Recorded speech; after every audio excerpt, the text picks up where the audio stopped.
অমর আল্লাহর গোলাম সারা রাত দাঁড়ায় দাঁড়ায়া দারোয়ানের ডিউটি করেন। ওমর ফারুক খলিফাতুল মুসলিমিন আমিরুল মুমিনিন গভীর করে মনোযোগ লাগান। এবার আল্লাহর গোলাম ডাক লাগায় উঠা বলতেছেন, গভর্নর রে, একদিনের ঘটনা আমি তোমাকে শোনায় দেই, গভীর করে মনোযোগ লাগায় দেন রে মুসলমান। ওমর ফারুক খলিফাতুল মুসলিমিন আমিরুল মুমিনিন রাতের গভীরে দারোয়ানের ডিউটি করতেছেন। ঠিক এমন সময়, এমন একটা রাত, একদিনের ঘটনা, অন্ধকারচ্ছন্ন অবস্থায়, ওই রাতে আধারটা একটু বেশি, কালো রাত, রিমঝিম রিম, এমনি তো শীতের রাত, তারপরেও আধার, তারপরে বৃষ্টি, মৃদু বাতাস, ওই রাতে কিন্তু মানুষের ঘুমটা একটু বেশি হয়। কথা বলেন ঠিক কি ঠিক না? এই গভীর ঘুমের মধ্যে মানুষ ওমর ফারুক খলিফাতুল মুসলিমিন আমিরুল মুমিনিন আল্লাহর গোলাম মৃদু মৃদু পা তুলে তুলে রাতের উপর ভরা দিয়ে হাঁটতেছিলেন। হঠাৎ নজর করে দেখলেন ওই সামনে একটা ঝুপড়ির মধ্যে, সামনে ঝুপড়ির ভিতরে একটু মিটি মিটি করে আগুন দেখা যায়। ওমর ফারুক খলিফাতুল মুসলিমিন আমিরুল মুমিনিন কিং কর্তব্য বিমূঢ় হয়ে পড়লেন। সর্বনাশ, শীতের রাত, অন্ধকারের রাত, মৃদু বাতাস, এই রাতকে পুঁজি করে কেউ মনে হয় কোনো অনৈতিক আচরণ করতেছে। এই চিন্তা ভাবনা দিলের মধ্যে নিয়ে আল্লাহর গোলাম মৃদু হাঁটতে হাঁটতে সামনের দিকে উপস্থিত হয়ে গেছেন। নজর করে দেখেন না, যা ভেবেছেন তা না, ওই জায়গার ভিতরে আল্লাহর একজন বান্দি, শহীদের স্ত্রী, তিনটা এতিম সন্তানকে নিয়ে ওই জায়গার ভিতরে আল্লাহর বান্দি কি যেন পাতিলার মধ্যে করে নাড়তেছেন। ঢং ঢং ঢং ঢং করে আওয়াজ হয়। ওমর ফারুক খলিফাতুল মুসলিমিন ওই জায়গার ভিতরে উপলব্ধি করছেন অন্য কি আছে পাতিলার মধ্যে জানি না, তবে অনুভব করা যাচ্ছে কিছুই নাই। পাতিলার মধ্যে কিছু পানি আর তার মধ্যে কিছু পাথর দিয়ে মা এই জায়গার ভিতরে নাড়াচাড়া করতেছেন। আর দুইটা সন্তান কাটা কবুতরের মতন ছটফট করতেছে আর কাঁদতেছে আর বলতেছে, মা, অন্য দিনের খানা তো পাকাইতে এত সময় হয় না, এত সময় লাগে না, মা আজকের খানা পাকাইতে কেন এত সময় লাগতেছে গো মা? মা তুমি কি আমাদেরকে খানা দিবা না? মা মিথ্যা সান্ত্বনা দেয় আর ডাক লাগায় উঠা বলেন, বেটারে, অল্প সময়ের ভিতরে খানার ইন্তজাম হয়ে যাবে, একটু সবর করো, ধৈর্য ধরো, এই অল্প সময়ের মধ্যেই খানা দিয়ে দিচ্ছে, একটু ঘুমানোর চেষ্টা করো। কিন্তু দুঃখজনক ব্যাপার হলো পেটের মধ্যে খানা নাই, অন্ধকারচ্ছন্ন অবস্থায় পেটের মধ্যে খানা নাই, অনাহারে কিন্তু ঘুম আসে না। এবার ছোট্ট বাচ্চা কলিজার সঙ্গে জড়ায় ধরে মুখের দ্বারা জিহ্বা সন্তানের মুখের মধ্যে ঢোকায় দেয়। এমত অবস্থায় ওমর দাঁড়ায় সালাম লাগায় দিছেন, দিয়া বলেন, মা, ও মা, কে গো মা, আপনি কে? এবার ওমরের সালামের জবাব দিয়ে বলতেছেন, ও ভাই, কে আপনি চিনি না, আপনি আপনার পরিচয়। এবার ওমর নিজের পরিচয়টা ওপেন করলেন, আনা মুসাফির, আমি হলাম পথিক, আপনি এই জায়গার ভিতরে কি করেন? মহিলা ডাক দিয়ে উঠা বলেন, ও ভাই পথিক, আপনি পথিক, পথ ধরে সামনের দিকে রওনা হয়ে যান, আমার দুঃখের মধ্যে আপনি আসবেন না। আমি একজন শহীদের স্ত্রী, তিনটা এতিম নিয়ে এই জায়গার ভিতরে বসবাস করতেছি। আজকে 3টা দিন হয়ে গেল বাচ্চাদের মুখে খানা উঠায় দিতে পারি নাই, 3 দিন হয়ে গেল বাচ্চাদেরকে মিথ্যা সান্ত্বনা দেই, কোলের বাচ্চাকে দুগ্ধ দেওয়ার চেষ্টা করি, কিন্তু কোলের বাচ্চা দুগ্ধ পায় না। এই যে আমার মুখে খানা নাই, সন্তানের দুগ্ধ পাওয়ার কোনো প্রশ্নই আসে না। এবার জিহব্বাটা দেখেছেন নজর করে, বাচ্চার মুখের মধ্যে ঢোকায় দিছি, বাচ্চা জিহব্বা থেকে এত টানাটানি করে জিহব্বার রস পর্যন্ত শুকে গেছে। তবে আপনি আমার জন্য কি করতে পারেন না পারেন জানি না, কাল কিয়ামতের কঠিন মুসিবতের সময় আমার হয়ে আপনি একটা কাজ করবেন। কাজটা হলো এই, শুনেছিলাম জানা ছিল মদিনার প্রেসিডেন্ট, মদিনার গভর্নর, মদিনার প্রধানমন্ত্রী, মদিনার খলিফা ওমর নাকি খুব ভালো হৃদ্যতার আন্তরিকতার সাথে জনগণের খোঁজ খবর নেয়, অধীনস্থদের খবর নেয়। এই চিন্তা চেতনা দিলের মধ্যে নেই। আমান থেকে আসছিলাম, এখানে 3টা দিন হয়ে গেল, ওমর আমাদের কোনো খোঁজ খবর নেওয়ার জন্য আসে নাই, খোঁজ খবর নেওয়ার জন্য আসে নাই। আপনি একটু সাক্ষী থাকেন, কাল কিয়ামতের কঠিন মুসিবতের সময় অধীনস্থদের খোঁজ খবর ওমর নিতে পারে নাই, আমাদেরকে 3টা দিন হয়ে গেল ওমর কষ্ট দেয়। আপনি সাক্ষী থাকেন, কাল কিয়ামতের কঠিন মুসিবতের সময় ওমরের ঘাড়ে আমি গামছা লাগায় দিব, আপনি ওই জায়গায় সাক্ষ্য দিতে ভুলবেন না। ওমর ফারুক খলিফাতুল মুসলিমিন আমিরুল মুমিনিন যেন দাঁড়ানো থেকে বসে গেলেন। ডাক লাগায় উঠা বলেন, মা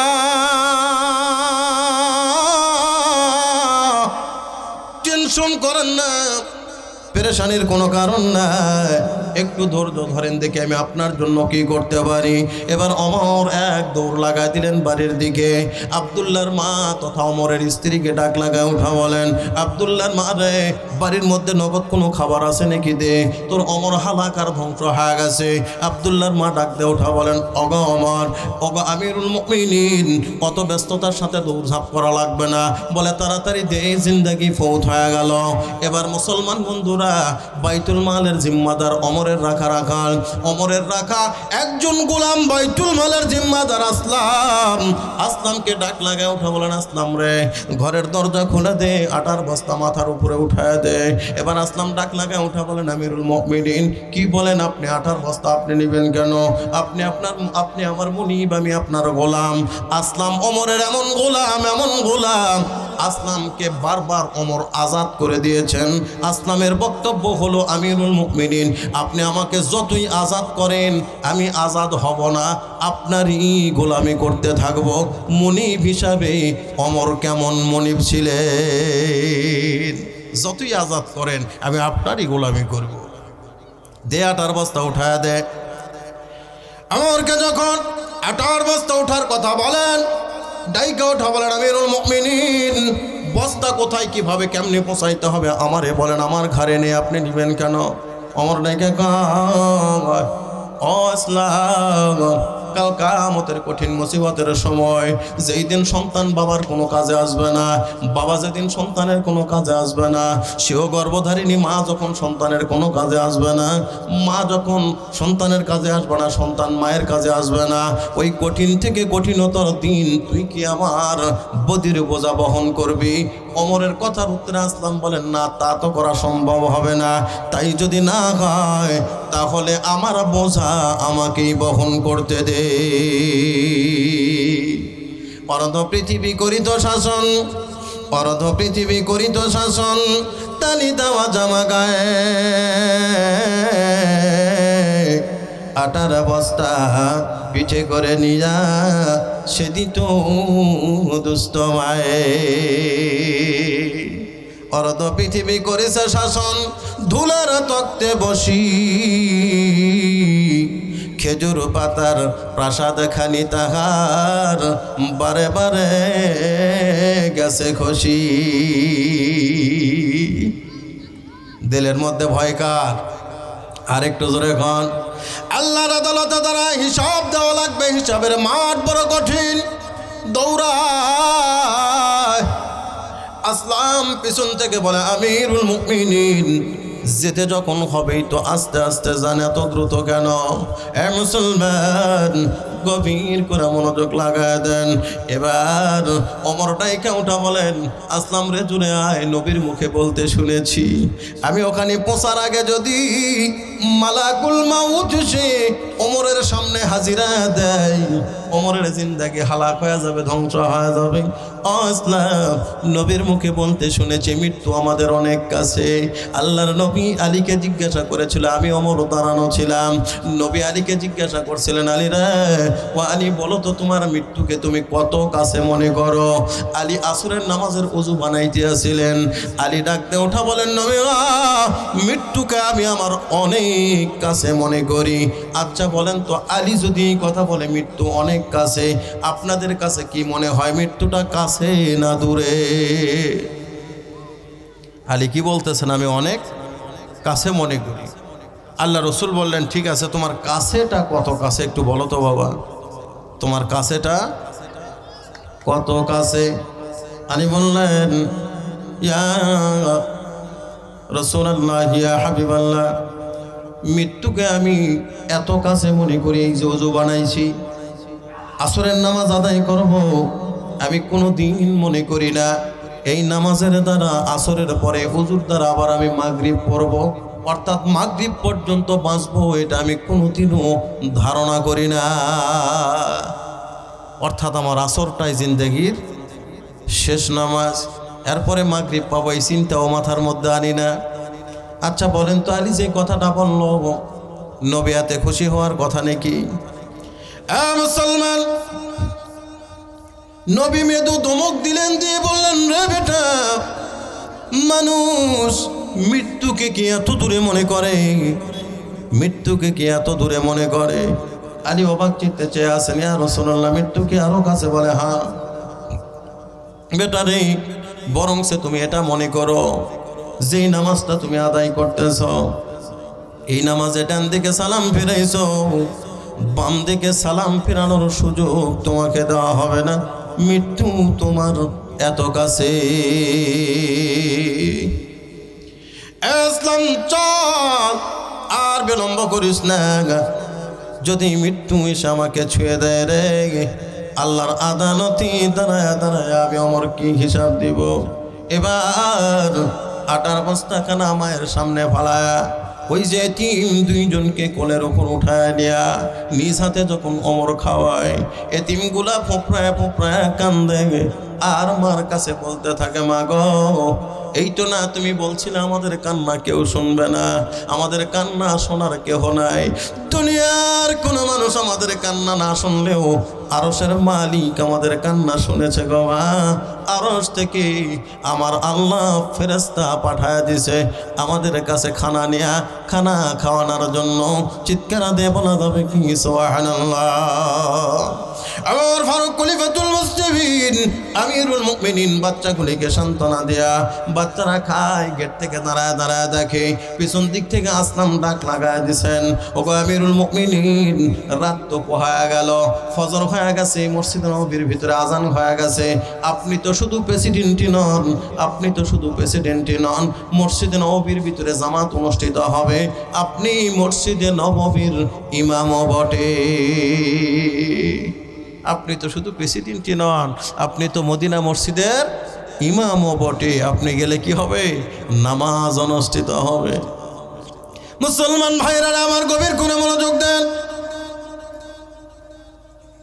তখন যিনি মসজিদের ইমাম ছিলেন, তিনি সমাজের ইমাম ছিলেন। আমিরুল মুমিনিন নামাজ সমাপ্ত করার পরে উপস্থিত সকল মুসল্লিকে লক্ষ্য করে বলা শুরু করলেন, মুসল্লিরা রে, একজন ব্যক্তিও তোমরা মসজিদ নববী থেকে আজকে বের হবে না, একজন ব্যক্তি মসজিদ নববী থেকে বের হবে না, খবরদার, সবাই বসা থাকবে। আজকে একজন মহা অপরাধীর বিচার হবে। কার বিচার হবে বললাম? মহা অপরাধীর বিচার হবে, বিচার হবে। সবাই আলাদ। ওমরের মুখ থেকে মহা শব্দ যখন বের হয়েছে, এই অপরাধ ছোট অপরাধ হতে পারে না। সবাইকে অ্যালার্ট করে দিলেন, সবাই বসা। পুলিশ বাহিনীকে বললেন, যাও, মদিনার অদূরে ঝুপড়ির মধ্যে একজন মা আছে, তার সঙ্গে তিনটা এতিম আছে, ওদেরকে আমার দরবারে নিয়ে আসো। উপস্থিত সকল মুসল্লিরা তখন চিন্তা করলেন, সর্বনাশ, ওই জায়গার ভিতরে হাইরে গত রাত্রিতে তো সকলেই আমরা আরামের ঘুম ঘুমাইতেছিলাম, ওই সময় তো দারোয়ানের ডিউটি করেছেন আমিরুল মুমিনিন, না জানি কোনো অনৈতিক কাজে লিপ্ত থাকতে দেখছেন। আজকে ফজরের নামাজের পরে তার বিচার হবে। সবাই অ্যালার্ট, হতশ্র হয়ে সকলে বসা আছেন। মুসলমান ভাইরা রে আমার, এবার ওমর ফারুক খলিফাতুল মুসলিমিন পুলিশদেরকে যখন হুকুম দিয়ে দিলেন, পুলিশরা মার দরবারে উপস্থিত হয়ে গেছে। সালাম দেওয়ার পরে বলেন, আপনি কি একজন শহীদের বিধবা স্ত্রী? বলে হ্যাঁ। আপনার কি তিনটে এতিম সন্তান আছে? বলে হ্যাঁ। চলুন যাই ওমরের দরবারে, ওমর আপনাদেরকে স্মরণ করেছেন। এবার বাচ্চাগুলি ডেকে উঠে বলে, মা, কালকে মুখে যা আসলো তাই বলে দিলা, মুখে লাগাম দিলা না। এই যে পথিককে কথাগুলি বলছি না, ফজরের নামাজের পরে খলিফার কানের মধ্যে কথাগুলি লাগায় দিছে গো মা। খবরদার যেও না, ওমর আমাদেরকে বাঁচতে দিবে না।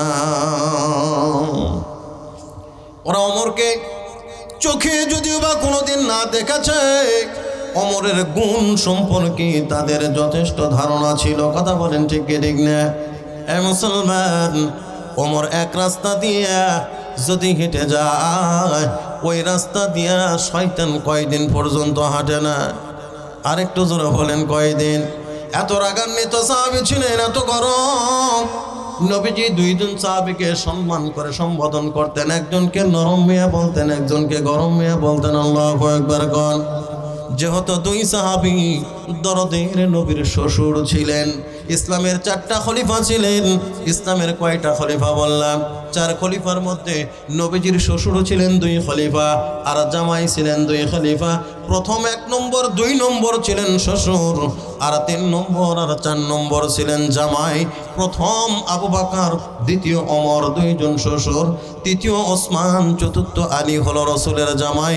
চিৎকার দেয়া বলেন মারহাবা। এবার মহিলা না গিয়ে উপায় নাই, মসজিদ নববীর অবস্থা থমথম। ওমর বলেন, মাঝখান দিয়ে জায়গা করে দাও, মাকে সামনে আসার সুযোগ করে দাও। এবার মা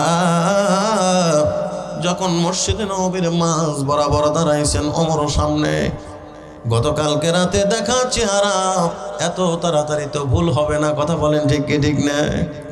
ওমরকে চিনি। মহিলা যেন পাথর হয়ে যাচ্ছেন, দাঁড়ায় সামনের দিকে আর পা উঠায় না। হায় রে, ঘাড়ে গামছা লাগাইবো যারে বললাম, মনে করলাম হয়তো কথাটা প্রতীক লাগায় দিছে, কিন্তু না, এই কথাটা তো আমি ডাইরেক্ট খলিফাতুল মুসলিমিন আমিরুল মুমিনিন ওমরকেই বলেছিলাম। এই তো চেহারাটা চেনা চেনা লাগে। মহিলা আর সামনের দিকে যেতে চায় না। বাচ্চাগুলি মারা চুল ধরে টানাটানি শুরু করে, মা যেও না, বাবা আমাদেরকে ছেড়ে আল্লাহর ডাকে সাড়া দিয়ে ইতিম বানায়া চলে গেছে গো মা। তুমি যদি চলে যাও আমাদের দুনিয়াতে কেউ থাকবে না, কে আমাদের দেখভাল করবে গো মা? যা হয় হবে, এখান থেকে পালা। মা ডেকে উঠে বলেন, না রে বেটা, ঢুকে গেছে ওমরের মহলে, আর এখান থেকে পালানোর কোনো সুযোগ নাই। মহিলা যেই চিন্তা ভাবনা করলেন, চিন্তার অবকাশটা এইভাবে ঘটলেন। ওমর ফারুক খলিফাতুল মুসলিমিন ডাক লাগায় উঠা বললেন, মা একটু সামনের দিকে আসেন। মহিলা যখন সামনে আসলেন, উপস্থিত সকল মুসল্লিরা তাক লাগিয়ে থেকে আসেন, অবাক চিত্তে থেকে আসেন, কি না জানি হয়। ওমর ফারুক সঙ্গে সঙ্গে মাথার পাগড়িখানা খুলিয়া হাতের মধ্যে নিয়ে পেঁচানো শুরু করে দিলেন, রশির মতন পেঁচাইতে শুরু করলেন। পেঁচানোর পরে উপস্থিত মুসল্লিরা সবাই অবাক চিত্তে চেয়ে আছেন। ওমর ফারুক এবার রশিটা গলার মধ্যে লাগায় এমনি পেঁচায় দিলেন। দেওয়ার পরে বলেন, মা এই যে গলার মধ্যে রশি লাগায় দিলাম গো মা, আপনি না বলছিলেন কিয়ামতের কঠিন মুসিবতের সময় ওমরের ঘাড়ে গামছা লাগাইবেন? তো আজকে দেখুন, আমি এখানে আমিরেরা সবাই আমার অধীনস্থ, আমি এখানে আমির খলিফাতুল মুসলিমিনেরা সবাই আমার অধীনস্থ, এখানে আমার অনেক সম্মান। আমি মসজিদে নববীর ইমাম, আমি হলাম ইমাম, এরা হলো আমার মুসল্লি। ইমামকে মুসল্লির সামনে গাড়ের মধ্যে গামছা লাগায় দিলাম। এই গামছাখানা আপনি ধরেন গো মা, ধরে আমার এখানে টানতে থাকেন, আমি আপনাকে বাধা দিব না। তবুও যদি আপনার রাগ না মিটো গো মা, মদিনার বাজারে বাজারে নিয়ে যাও, ওমরকে টানতে থাকেন। এখানেও যদি না হয়, মদিনার গলিয়ে গলিয়ে ওমরকে টানতে থাকেন গো মা। কিন্তু আপনার কাছে কত জোরে মিনতি জানায়, কিয়ামতের কঠিন মুসিবতের সময় আপনি ওমরের ঘাড়ে গামছা লাগাবেন, এই কথা আর বলবেন না। মা ওমর ভুল করে ফলাইছে। উপস্থিত সকল মুসল্লির পক্ষ থেকে, আমার পক্ষ থেকে আপনার কাছে মাপ চাই, আপনি মাফ করিয়ে দেন। এ মুসলমান, মহিলা ডাক লাগায় উঠা বলেন, এমন মহামানব রাতের বেলা নিজের মাথার ভিতরে করে 18 বস্তা আমার বাড়িতে পৌঁছায় দিলেন, আমার বাচ্চাদেরকে জানোর ভিতরে বসায় খাওয়ায় দিলেন। আজকে আবার উপস্থিত জনতার মধ্যে আমারে ডাকছেন, আমি তো অন্য কিছু মনে করছিলাম।